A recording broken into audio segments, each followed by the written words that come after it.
And that would get you involved into a process. First of all, it's creativity. Second of all, it's muscle movement. And thirdly, it would easier the life for your brain to understand and remember the things. Before I will show you how to draw a map of the lecture, so we'll see how well you can memorize some new information. Okay, so you will have 12 words on the board for 1 minute. 1 minute you have to look at the words and try to remember them in their precise order, how they were mentioned.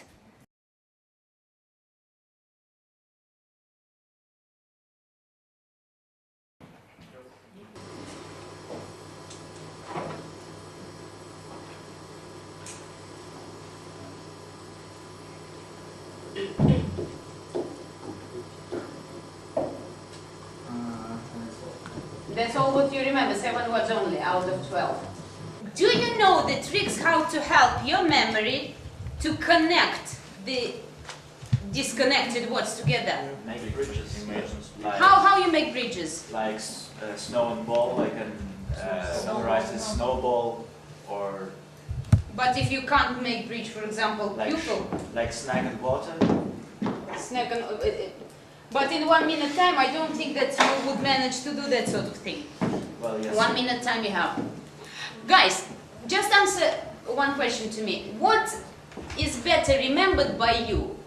The movies which you once watched, or the books you've read? The books, you remember the books better? I doubt that. Songs. Songs, Yes. music. Yes, music. I also doubt that. Our brain remembers pictures, okay? But he's right, sometimes it is necessary, but not the bridge, but to build association, some hooks for our memory to connect the new words with something which we already know. See those words, disconnected one, become Spielberg. And this Spielberg, you have to imagine with pictures inside of your brain. You have to imagine the story, how it goes. There was a snow, which formed a ball, which became a snack. The curtains moved, and the goat appeared. Movie. Again, those 12 words.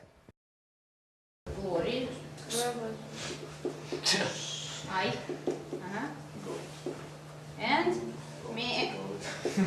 Do you agree with that this one is much easier? Yeah. Yes. This kind of method is easier to when you need to remember something, especially from history, for example. You need to remember some events. It's really difficult just to remember dates, names, and some places. It's easier to write, to imagine the script in your brain, and then you would be describing a movie, a cartoon, which you invented, with some faces, with some figures, with some funny animals maybe there. It should be some irony involved, because when you bring some irony, then because it's funny for you, you would remember it better. So let's pretend that you're at the university lecture. University lecture, boring, tedious stuff. You have to survive. I'm the lecturer, really serious, with beard, you know, boo. I came to your classroom with some lecture. You have to listen to me, and you understand. The only thing you can do is to write or to make your own notes, okay? Now, you listen, and you make notes, how you do your notes, and bearing in mind that those will be your only help at the end of the year to prepare for exams. Psychologist Howard Gardner has identified the following distinct types of intelligence in his multiple intelligences theory, MI theory. In the book Frames of Mind, linguistic children with this kind of intelligence enjoy writing, reading stories, or doing crossword puzzles. Logical mathematical children with lots of logical intelligence are interested in patterns, categories, and relationships. They are drawn to arithmetic problems, strategy games, and experiments. Bodily kinesthetic children process knowledge through bodily sensations. They are often athletic, good at crafts such as sewing or woodworking. Musical children are always singing and drumming to themselves. They are usually quite aware of sounds others may miss. These kids are often discriminating listeners. Interpersonal children are leaders among their friends, who are good at communicating, who seem to understand others' feelings and motives, and they possess interpersonal intelligence. Do you think that this would help you at the end of the year to prepare to pass the exam? Yes. This one. So those are the notes. During your university studying, you would simply come up to the lecturer and say, look, could you repeat your lecture, please, for me? No, What are you going to do? I will ask my friends to. So do we have anyone who has better notes? Logical, mathematical children can better study maths, physics, etc. Or visual or spatial students can better understand pictures and some small miniatures in colors, can imagine the situations or anything which is happening. Musical or rhythmic, they of course like music first of all, they do music lessons, they like listening to music, and it's easier for them to understand information which is like a song. Through sound. Yes, through sounds. Okay. So was it difficult like that to repeat or retell the lecture? No. And do you think that if you try to draw a map over speech when for example, the math teacher or the physics teacher explains to you the new material, if you try to draw the map like that, then instead of writing those, whatever you were writing there, I think like that at the end of the year, it would be easier for you to recall the information. Yes, but usually, okay, in school we do plans like this.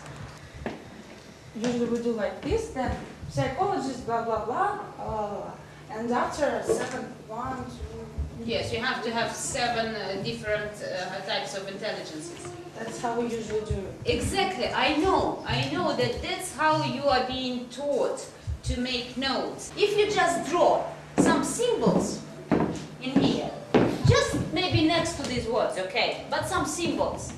These symbols you would remember longer than these words. Because words without picture, without taste, without emotion, these words, they mean nothing for us. Show me right now your ability to analyze the diagram.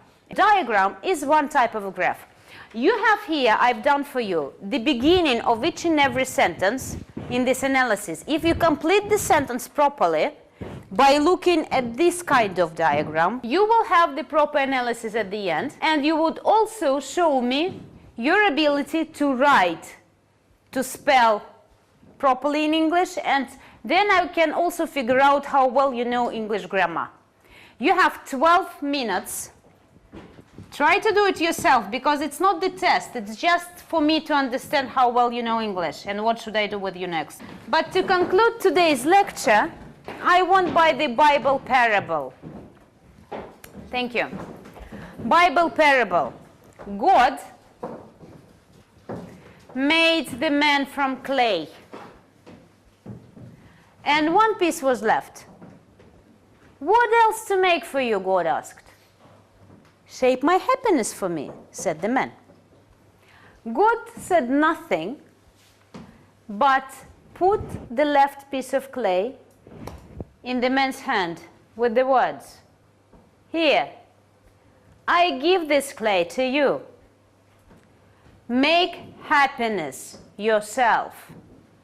Each and every of you, you have this piece of clay in your hands.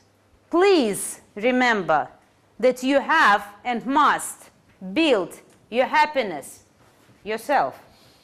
Bye-bye.